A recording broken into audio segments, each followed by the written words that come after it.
All right, ladies and gentlemen, here it is. This is my first modded base. My first attempt, first go at it, and hopefully the first of many that I'm going to do. I don't know. I've joined a rabbit hole in this whole base modding, building, modifications, repairing, all that stuff. So, but yeah, this is the first one. I've even got my little, I don't know if you can see. There it is, right there. All right, we finally got it. All right, cameras do work the way you want them to sometimes. So why am I showing you the finished version? Shouldn't I start from the beginning and tell you all about what I did and how I did it? Well, I actually started to do that, and I filmed everything from the start to finish. I talked about what I was going to do, how I was going to do it, blah, blah, blah, and went through the whole process.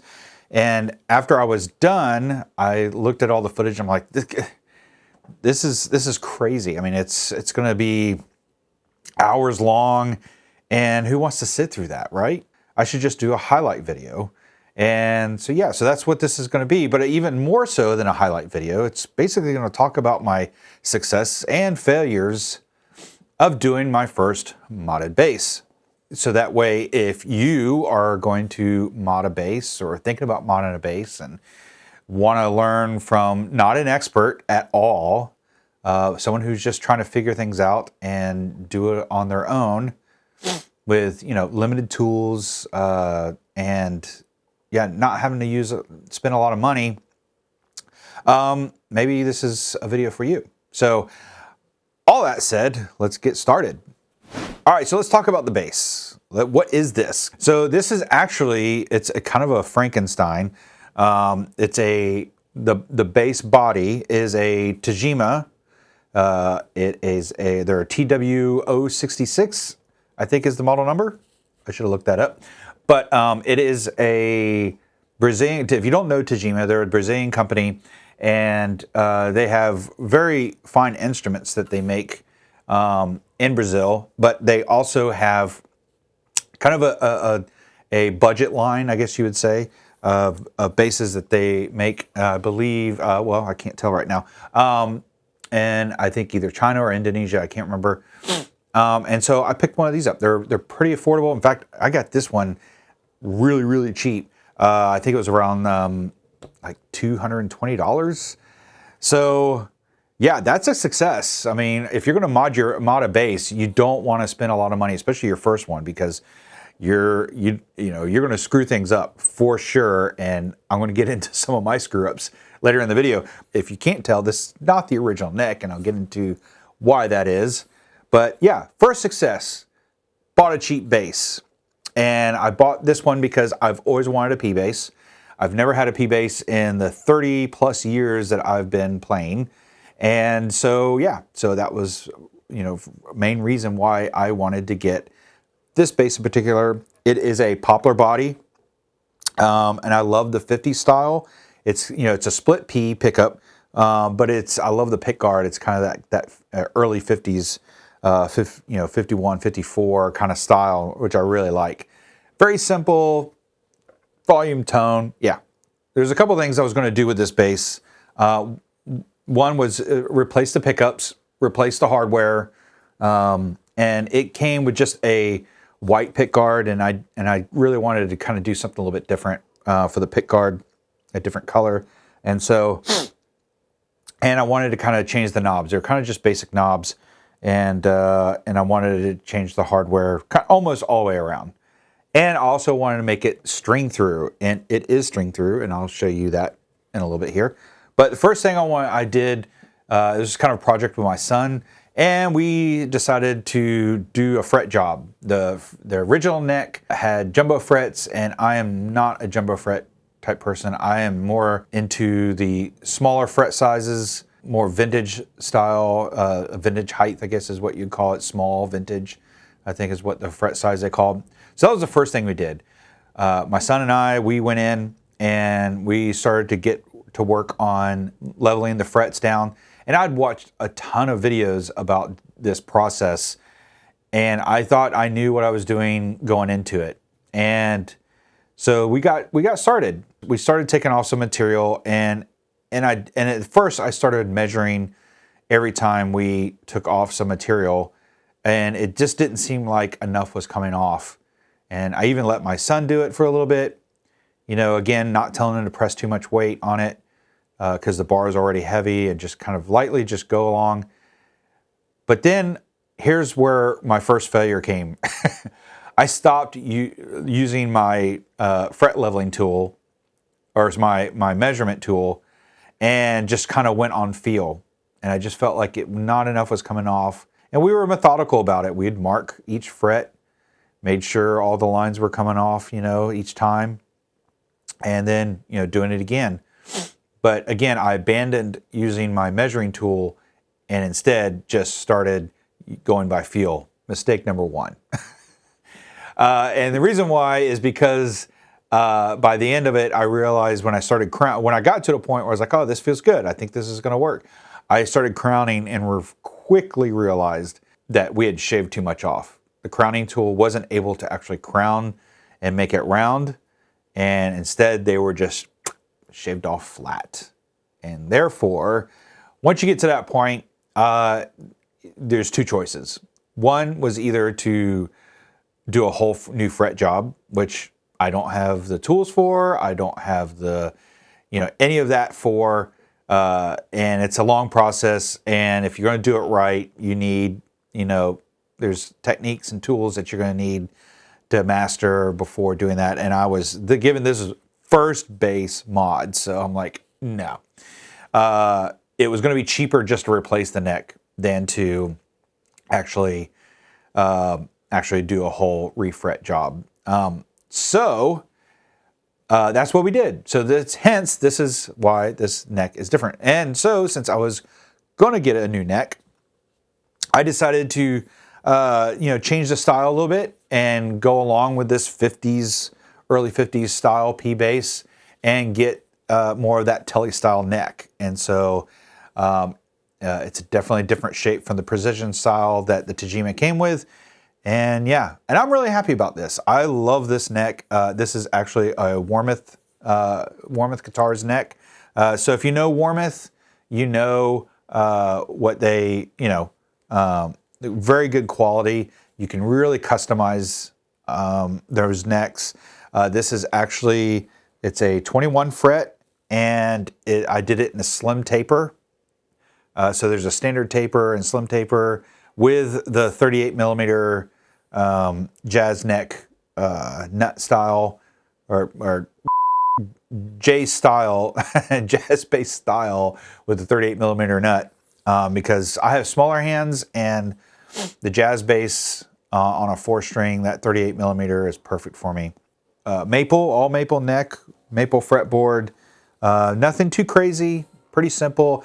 And I did get the vintage frets, so I didn't have to do any fret leveling. It came exactly the way I wanted it.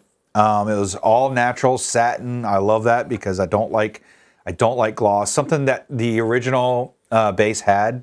It had a gloss finish both on the fretboard and on the neck, and wasn't really crazy about that. I'd planned on actually sanding that off to make it more of a satin feel. But this, I was able to get it exactly the way I wanted. It fit perfectly, no problems. Even on a kind of off-brand name bass, the Tagima, the neck fit perfectly. So I planned on using the original tuners, but the diameter cutouts for the tuners, they don't make. The max size is the Shaler, and so it, I think it was like 11/17, I think is the size, and the tuners on the Tagima neck would not fit it. So I actually had to get I just went ahead and just got the Fender tuners. Are these the Fender tuners? I'm pretty sure I got just the original Fender Cloverleaf style Fender tuners, and yeah, just went and popped those in. Had to do some pre-drilling for the holes and all that stuff, but yeah, that worked great. So failure turned into a success. Got a neck replacement, got the tuners on, and I actually like this neck better than the original Tagima neck. So, I got a bass that I really wanted. Spend, a little bit more money, obviously. So the next thing I want to talk about is the pickups, because the pickups were something I definitely wanted to replace. I kind of did a whole bunch of research and trying to figure out what pickups I wanted to replace these. I wanted something that was more authentic, more transparent, but just had a good tone. Two names that kept coming up. One was Fralin pickups, and the other one was Bill Lawrence. And so, Fralin pickups, I'm sure, are amazing. They have a great reputation, but they're also on the pricier end, and I kind of wanted to keep the expenses low. So I decided to go to Bill Lawrence and pick up his P pickup. Obviously, his family is carrying on his legacy and are continuing to make his pickups, USA made, which I loved. And so for I think $80, and pop those in, pretty much worked like a charm and no problems. And so when I changed the pickups, I also changed the tuners. And these are, oh gosh, what is that company? Geiker or however you pronounce that name. I think were pretty cool because they see if I can get that in focus. Yeah, so flat top, really cool. I like that. It's got the edges on it, the black indicators, and really love those. The flat top kind of gives it more of a vintage feel, and yeah, they fit perfectly. So anyway, success on the pickups. That went in perfectly. Success on the tuners, the hardware, or the knobs, the volume and tone knobs. That worked great. Pick guard again was originally white. Not that it was bad, but I wanted something that a little pop a little bit more. And so I kind of went in, I wanted more of a vintage kind of cream color. And then I stumbled across this champagne. It's got a little metallic, and I don't know if you can see that. It's got a little metallic character to it. It's not really coming up on camera very well. But anyway, I just took the original one, scuffed it up, and I loved it. I think the metallic texture added to the 50s kind of style, vintage style, and I'm really happy with it. Not a drastic change, but enough to set it apart, and so I really like that. So let's talk about the string through. That was my other thing I really wanted to accomplish, was make this bass string through. Now, why do string through? There's a whole bunch of debate about whether string through adds resonance as sustain. And on the sustain part, I don't know. I don't think it does much for sustain, but I do believe it adds resonance. And that resonance transfers through the body of the bass, and that can be picked up and just added. Whether it changes the tone, I don't know, because you'd have to play it first without it, with the same exact configuration, and then make it string through. You'd have to record it, do a whole bunch of spectral analysis with the audio, and then come through, drill your holes, make it string through, string it back up with the same strings and everything, and see if you have a difference. But I can tell you for sure, when I play string through basses, I feel it. And to me, that is important. And it also depends on the type of wood. What wood is going to be more resonant? I want to feel that. I want to feel that resonance through the wood. And so that's why I wanted to go make this bass string through. Now, I watched a ton of videos about this process. And I thought I kind of, everybody had a different variation of how to do a string through bass. And I felt like I had a good grasp of the technique I wanted to use and how I wanted to do it. And yeah, everything started going okay. I had some problems with creating a template, and making sure I was thinking, and I don't have the best drill press either. So, but I thought I could make it work. And in the beginning, it started to work. I drilled the top, top holes, and that went fine, no problem.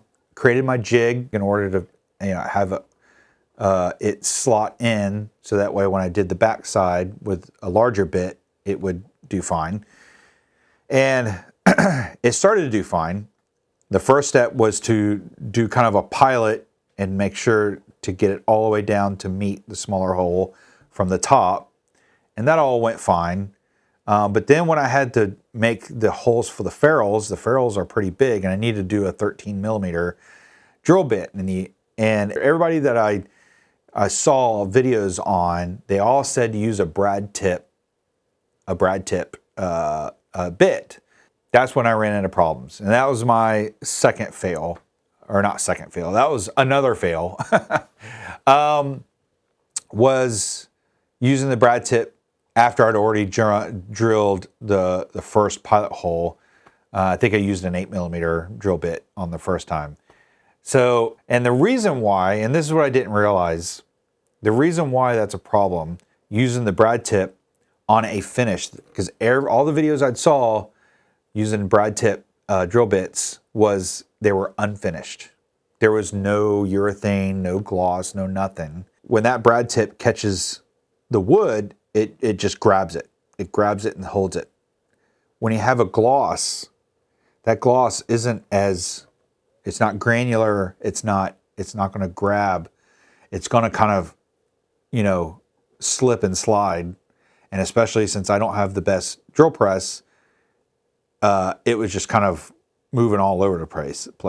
But yeah, as soon as I started doing the brad tip and finishing it for the ferrules, you can see this is screwed up. And so I already started it. I already had kind of started, there's a better shot, I think. There you go. So yeah, I had to just kind of keep going and do the best I can. I made it work. As you can see, I had to do some, lots of patching. This is a wood epoxy. And I thought that actually went pretty well. I had to kind of figure out how to level everything, went through several different processes.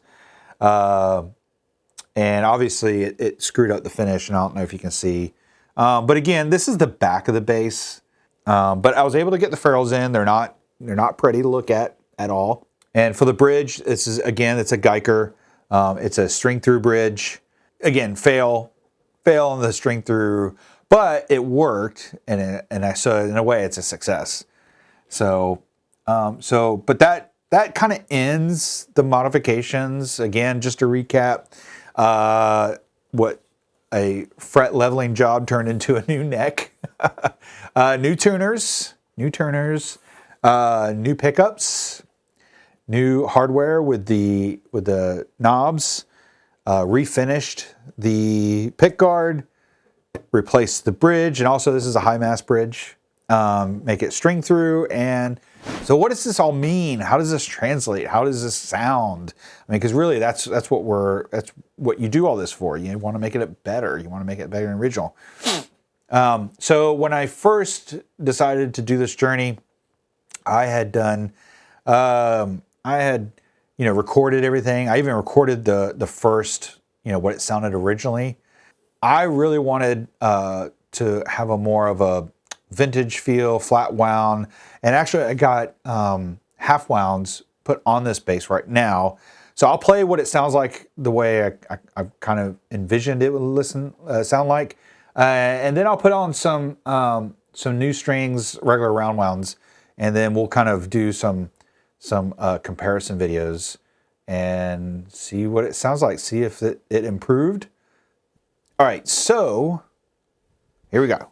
I've got, and just to let you know, all I'm doing is running through, I do have some bass compression on. It's just the MXR bass compressor, just to kind of even things out, but no other processing. This is just right straight from the bass. And yeah, here we go. I'm going to start off with the tone all the way up. I have no idea what to play.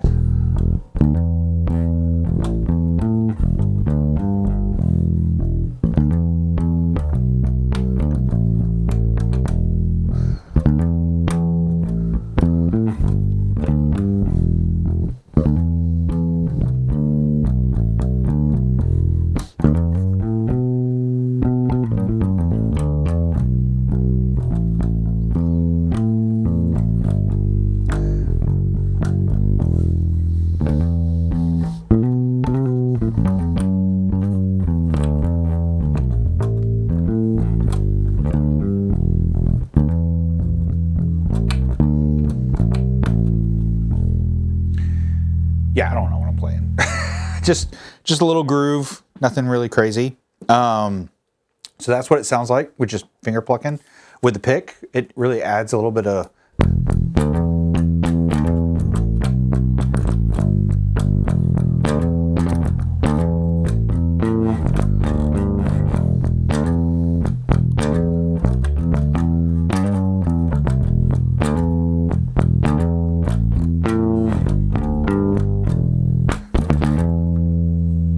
not bad.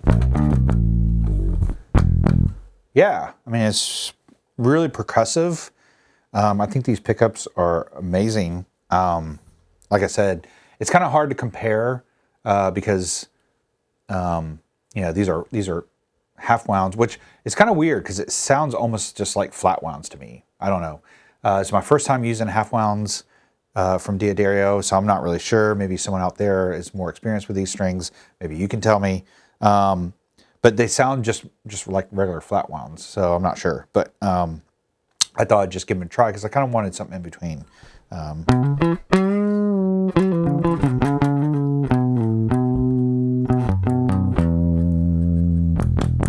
Okay, so with the tone all the way off, it is very rounded. There's nothing getting through as far as highs. So, yeah.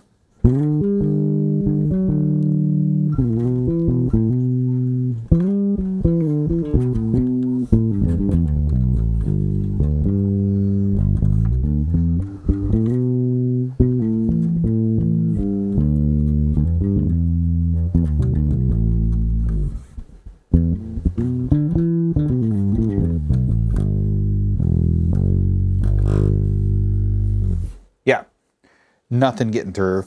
If I played with a pick.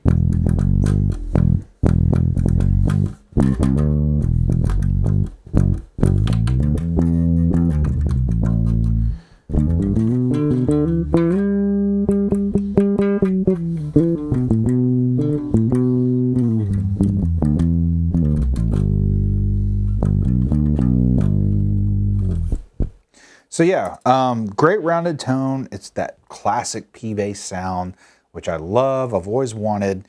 I've always had to kind of make it work with my other basses. This time, it is exactly what I was looking for.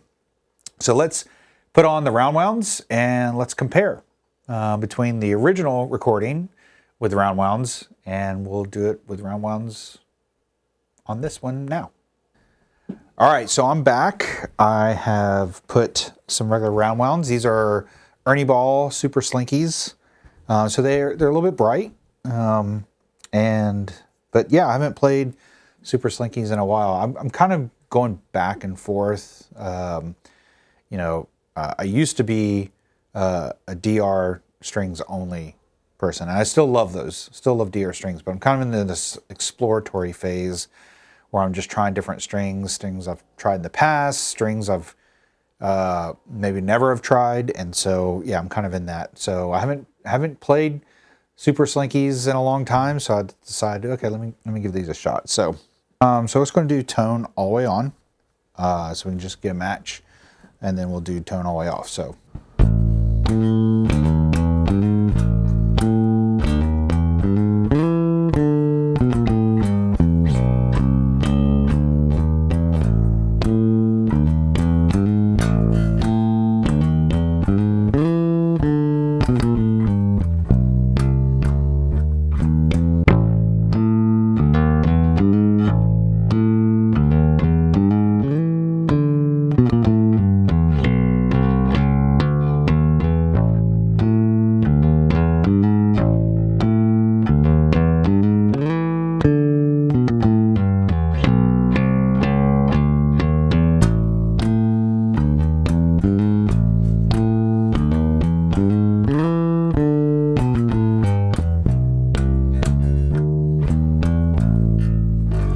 All right, so that's tone all the way up. Let's turn it all the way down.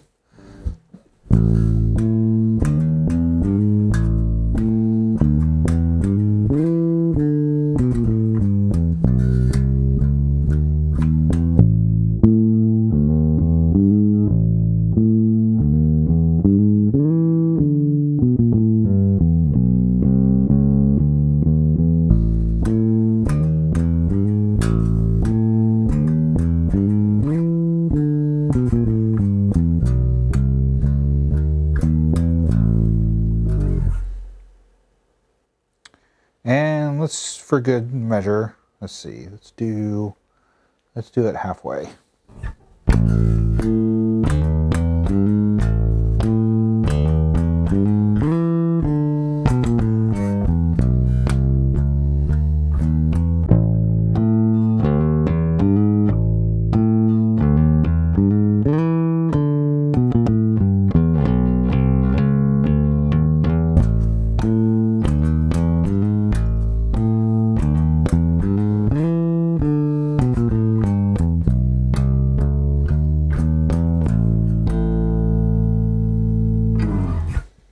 Yeah. All right, so what'd you guys think?